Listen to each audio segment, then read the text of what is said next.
বাংলা, আসল তৃণমূল কংগ্রেস জিন্দাবাদ। বিজেপি সরকার 21শে জুলাই আটকাতে পারলেন, শুভেন্দু অধিকারী 21শে জুলাই আটকাতে পারলেন, অমিত শাহ 21শে জুলাই আটকাতে পারলেন। তৃণমূল কংগ্রেসের কর্মীদের কোনো বিকল্প নেই।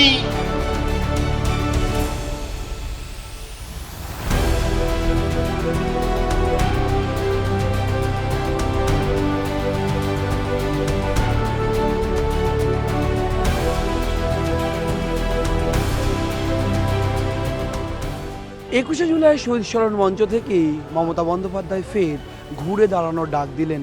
একদিকে ঋতব্রত বন্দ্যোপাধ্যায়ের গোষ্ঠীর বিরুদ্ধে সরব হলেন মমতা অভিষেক, অন্যদিকে প্রত্যেকটি বক্তব্যের ছত্রে ছত্রে উঠে এলো মমতার সেই পুরনো দিনের কথা। ফের আন্দোলনে ফেরার প্রচ্ছন্ন হুঁশিয়ারি দিয়ে রাখলেন তৃণমূল নেত্রী মমতা বন্দ্যোপাধ্যায়।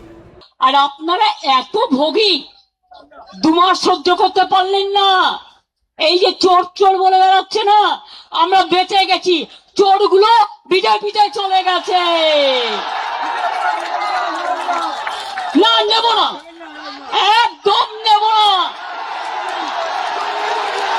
কালকের অপারেশন কারা করেছে আমি প্রত্যেকটার নাম জানি। আর শুনুন, যারা ভোট লুট করেছেন এ তো একদিন বেরোবেই। যারা ইভিএম মেশিন লুট করেছেন, এসআইয়ের নামে মানুষের ভোট কেটেছেন, এ তথ্য তো আপনারা পাবেনই। সত্য কখনো চাপা থাকে না।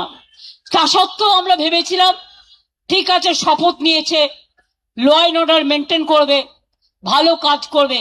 তা না, সারাক্ষণ ব্রেনে ক্যাকড়া বিছে কামড়াচ্ছে, সারাক্ষণ ব্রেনে ক্যাকড়া বিছে কামড়াচ্ছে, আর কটকট করছে, আর থটফট করছে, কখন আমাদের গালাগালি দেবে আর কখন তৃণমূলের পরিবারের কোল খালি করবেন।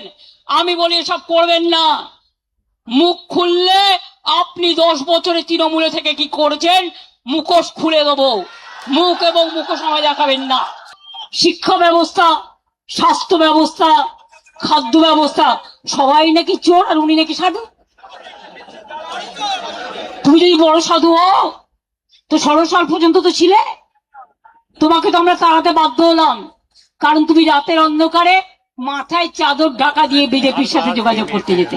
রাত্রি 11টায়, রাত্রি 12টায়, রাত্রি 1টায়, রাত্রি 2টোয়, রাত্রি 3টে লুম্পেন বাহিনী ঘুরে বেড়িয়েছে বাইক নিয়ে। আর তার কাটার দল সাউন্ডের তার কাটতে কাটতে গেছে। আমি, অভিষেক, কুণাল, আমরা সবাই সারা রাত ছিলাম, মহুয়াও ছিল রাত 2টা অবধি। মনে রাখবেন, যখনই আমি শুনেছিলাম স্টেজ ভেঙে দিচ্ছে, স্টেজ, এই দেখো, আরে স্টেজ ভেঙে যাবে, তোমরা কি আমায় বলতে দেবে? আমি আর চিৎকার করতে পারছি না। আমি সারা রাত জেগে চিৎকার করেছি। আমিও হিউম্যান বিং, কেউ সামনে আসার চেষ্টা করবেন না।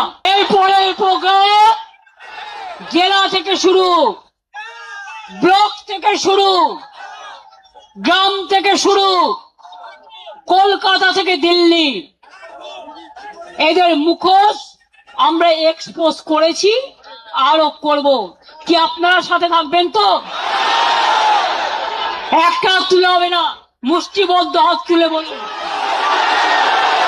যদি কেউ বেইমানি করে ছিনিয়ে নেওয়ার চেষ্টা করে, আমরাও ছিনিয়ে নেব। আমরা, মানুষের বিশ্বাস আমাদের উপর আছে। আর বাংলায় সব রাজনৈতিক দলকে বলবো, যারা বিজেপি বিরুদ্ধে সঠিক অর্থে, তারা জোট বাঁধুন, তৈরি হন। সবাই মিলে যদি থাকেন আমাদের কোনো আপত্তি নেই, কিন্তু মনে রাখবেন অস্তিত্বটা আমাদের এখানে আছে, অস্তিত্বটা ছিল, অস্তিত্বটা বাংলার মাটিতে জন্ম, এবং অস্তিত্বটা মা মাটি মানুষের থাকবে। ঈশ্বরের আশীর্বাদ পড়েছে, আল্লাহর আশীর্বাদ পড়েছে, কিন্তু আমাদের প্রোগ্রামে কোনো ব্যাঘাত ঘটাতে দেয়নি। আরে আমাদের রক্ষা কবচ তো চন্দ্র সূর্য গ্রহ তারা, আমাদের রক্ষা কবচ সাধারণ মানুষ। আমাদের রক্ষা কবচ আমার সোনার কর্মীরা। আমি তাই আপনাদের বলি, আপনারা বেঁচে থাকুন, ভালো থাকুন, সুস্থ থাকুন। অনেক ধন্যবাদ সবাইকে। সবাইকে স্যালুট জানাই, জানিয়ে বলি তৃণমূলকে রোখা যাবে না, যাচ্ছে না, যাবে না। সূর্য না উঠলে চাঁদ ওঠে কি করে? সূর্যও যেমন থাকবে, চন্দ্রও তেমন থাকবে। আজ আপনারা রামের নামে টাকা তুলে আজকে রামবাবুকেও, রামচন্দ্রকে, যাকে আমরা মা দুর্গার ভক্ত বলে বিশ্বাস করি, যিনি দুর্গা পুজো করেছিলেন, আজকে তার টাকাও লুট করছেন। কমিশন গঠিত হোক, কিন্তু কমিশন গঠিত হয়ে যে রিপোর্ট যদি চেপে দেওয়ার ব্যবস্থা হয়, তাহলে তদন্ত কমিশনের কোনো মানে থাকে না। সমস্ত সম্মান নিয়ে আমি রাজ্যের প্রাক্তন মুখ্যমন্ত্রীর কাছে জানতে চাই, তিনি কেন এই তদন্ত কমিশনের রিপোর্ট আপনি প্রকাশ করলেন না? ক্যাথিড্রাল রোডে তৃণমূলের এমন বেনজির সভা যেমন তাৎপর্য সৃষ্টি করলো, তেমনি ঋতব্রত বন্দ্যোপাধ্যায়দের শিবিরের সভাও তাৎপর্য সৃষ্টি করলো ফের। কিন্তু ভিড় কোথায় বেশি তা নিয়ে বিতর্কও চলল নিরন্তর। কোথাও গিয়ে মমতা অভিষেকের বক্তব্যে ঝরে পড়ল ফিরে আসার কথা, মমতা অভিষেকের বক্তব্যে ঝরে পড়ল ফিরে আসার কথা, ফের লড়াইয়ে ফেরার ডাকও। ক্যামেরায় সুমনের সঙ্গে রবীন্দ্র দাসের রিপোর্ট, সংবাদ প্রতিদিন.in।